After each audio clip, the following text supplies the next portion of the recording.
నెట్టింట ఒక వార్త బాగా వైరల్ అవుతుంది. హీరో ధనుష్ గే అంటూ సింగర్ సుచిత్ర గారు ఒక స్టేట్మెంట్ అయితే ఇవ్వడం జరిగింది.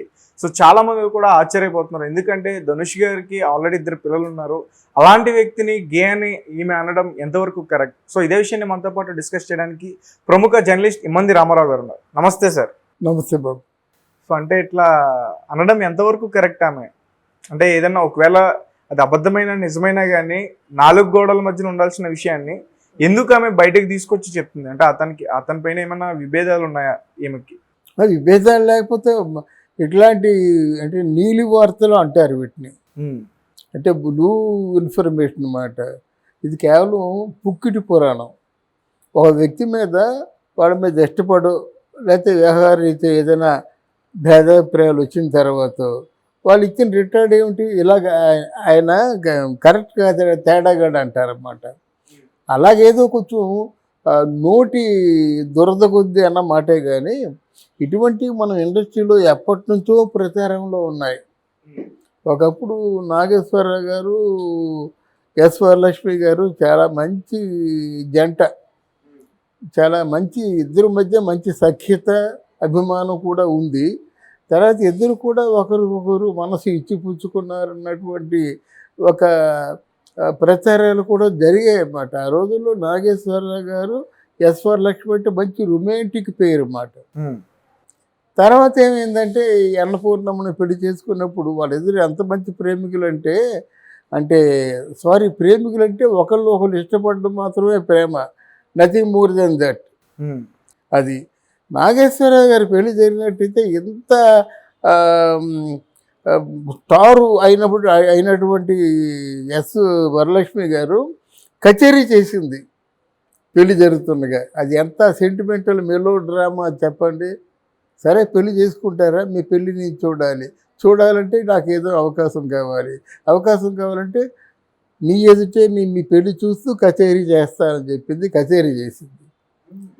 తర్వాత కొన్నాళ్ళకి ఏమని పుకారు వచ్చిందంటే నాగేశ్వరరావు గారి మీద ఏదో ఇలాంటి కొంచెం తేడా ఉన్నట్టుగా పుకారు వచ్చిందన్నమాట.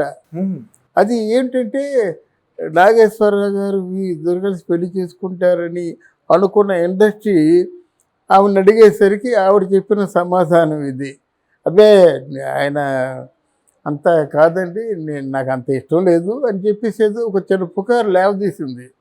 చాలా కాలం ఆ పుకారు అలా షికారులు చేసిందన్నమాట, చాలా కాలం. తర్వాత సావిత్రి గారు నాగేశ్వరరావు గారికి బాగా క్లోజ్ అవ్వడం, వాళ్ళిద్దరి మీద కూడా ఇంకా పుకార్లు ఉన్నాయి. అంటే సావిత్రి గారు నాగేశ్వరరావు గారితో మెరీనా బీచ్లో మిరపకాయ బజ్జీలు తింటుండగా ఎస్ వరలక్ష్మి అన్నపూర్ణమ్మని తీసుకెళ్ళి చూపించింది. అంటే కడుపులో మంట తగ్గక చూపిస్తే అన్నపూర్ణమ్మ చాలా తెలివైంది కనుక చెప్పింది మాట, ఏమిటి ఇంతవరకు షూటింగ్ చేశారు, బాగా అలసిపోయి ఉంటారు, కాస్త రిలాక్సేషన్గా ఒక అరగంట సేపు ఉంటే నీ సొమ్ము ఏడిపోయింది, ఈ మాత్రం దానికి నా దగ్గరకు వచ్చేసి నాకు చెప్పేసి నన్ను తీసుకురావాలా అని సమాధానం వచ్చింది అన్నమాట. అట్లాంటి ప్రచారాలు జరుగుతాయన్నమాట. అంటే మనకు కావలసిన వాళ్ళు మనకు దక్కనప్పుడు అట్లాంటి ప్రచారాలు జరుగుతాయి. తర్వాత ఒకప్పుడు కృష్ణరాజు గారి విషయంలో కూడా కొంతమంది ఇలాంటి దుష్ప్రచారం చేశారు. కొంతమంది అంటే వాణిశ్రీ ఇత్యాది వర్గాలు అంతా. కృష్ణరాజు గారు చాలా రిజర్వ్డ్గా ఉండేవాడు, ఎవరికి అందుబాటులో ఉండేవాడు కదన్నమాట.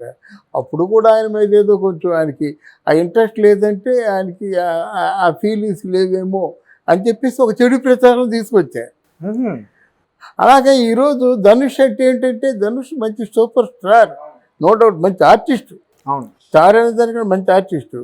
మరి రజనీకాంత్ తాను కూతుర్ని పెళ్లి చేసుకున్నాడు, 2 పిల్లలు పుట్టారు, విడాకులు వచ్చేసాయి. తర్వాత కొంతకాలం త్రిష ఆయన వెంటబడింది. తర్వాత కొంతకాలం సాయి పల్లవి వెంటబడింది. అవునా?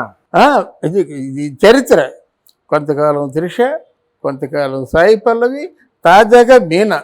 అంటే ఇప్పుడు మీనా అంటే తన భర్త కోల్పోయింది కదా మన అంటే సీనియర్ నటి మీనా గారా? సీనియర్ నటి మీనా సుందరకాండలో యాక్ట్ చేసింది కదా, ఆ మీనా మాట. ఇప్పుడు మీనాకి వీళ్ళకి మధ్య చాలా మంచి అండర్స్టాండింగ్ ఉంది. ధనుష్కి మీనాకి చాలా మంచి అండర్స్టాండింగ్ ఉంది. మీనా 1-2 సార్లు నాకు అట్లాంటి అభిప్రాయాలు లేవు, ధనుష్ చాలా మంచోడు, ఆయన కెరీర్ని ఎందుకు ఇలా నష్టపరుస్తారంది. బట్ వీళ్ళిద్దరు కూడా చాలా చోట్ల చాలా సందర్భాల్లో కలిసి డిన్నర్ చేయడం, కలిసి పబ్బులకు వెళ్ళడం, కలిసి షికారుకి వెళ్ళడం మాత్రం అక్కడ కోలీవుడ్ తాలూకు ప్రపంచం అంతా చూసింది. కోడే కూస్తుందన్నమాట. మరి ఈ ధనుష్ మీద ఎవరికో ఇంట్రెస్ట్ లేక, ఎవరో కోరుకుంటే ధనుష్ తిరస్కరించడం వల్ల అదే కథ వస్తుంది. అక్కడి నుంచి ప్రచారాలు మొదలవుతాయి. ఏమిటి ధనుష్ ఏంటంటే అంత పడి తెచ్చిపోవాల్సిన అవసరం లేదు, వాళ్ళే పడి చేస్తారు, వాళ్ళే పుకారు లేవదీస్తారన్నమాట. అని పెద్ద అంతా ఏమీ కాదు అని అంటే ఇట్లాంటి పుకారాలు అటు పుకార్లు లేవదీసిన వాళ్ళు, వాళ్ళతో సన్నిహితంగా ఉన్నవాళ్ళు, వాళ్ళ ప్రేమను అంటే కోరుకుని వాళ్ళు తిరస్కరించబడ్డ వాళ్ళు, ఇలాంటి వాళ్ళు పుకార్లు పుట్టిస్తారన్నమాట. అట్లాంటి పుకార్లు ఒక పుకారే మనకి ఈ ధనుష్ విషయంలో ఇప్పుడు తేడా అయినట్టయితే ఇద్దరు పిల్లలకి తండ్రి ఎలాగవుతాడు. కానీ వాళ్ళు పూర్తిగా ఇంకా రజనీకాంత్ ట్రయల్స్లో ఉన్నట్టుంది. కోపతాపాలు తగ్గిన తర్వాత వాళ్ళిద్దరూ కలుసుకుంటారన్నటువంటి టాక్ కూడా ఉంది.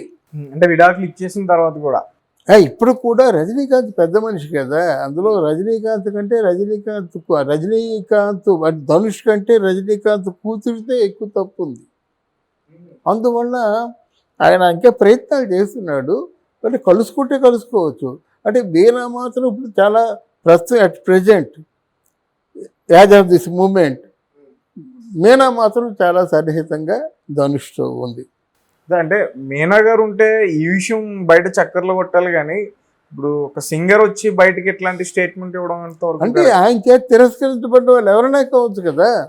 ఇప్పుడు త్రిష ఉంది, ఎంతో కాలం ధనుష్తో వెంటబడింది, ధనుష్తో సినిమా చేసింది, ధనుష్ని గవర్నర్ కోరుకుంది. మరి ఇప్పుడు అది ఏముంటుంది.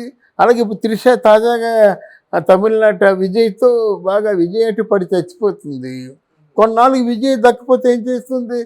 పెద్ద అంతే కాదు మనం అనుకుంటున్నాం, కానీ అంత పెద్ద అంత ఆ స్థాయి మనిషి కాదని ఏదో ఆడవాళ్ళు కదా, నోట్లో మాట ఊరుకోదన్నమాట.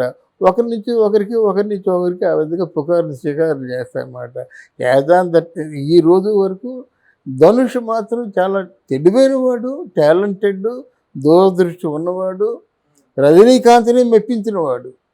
అందువల్ల అట్లాంటిది ఏదైనా ఉన్నట్టయితే కేవలం ఆయన చేత తిరస్కరించబడినటువంటి లేడీస్ పుట్టించిన పుకారే అని ఘంటాపదంగా చెప్పచ్చు. అంటే ఇంతకుముందు సీనియర్ నటుల పైన ఇలాగే వచ్చి అన్నారు. అంటే వాళ్ళు కాకుండా ఇప్పుడు ప్రజెంట్ ధనుష్తో పాటు ట్రెండింగ్లో ఉన్న వాళ్ళ మీద ఎవరి మీద ఇలాంటి రూమర్స్ వచ్చాయండి? అయ్యో ఎప్పటి నుంచో ఉన్నాయి కదండి. ఎంజీఆర్ జయలలిత, ఎంజీఆర్ మంజుల, ఎంజీఆర్ లత, ఇవన్నీ ఉన్నాయి పుకారే కదా మనకి.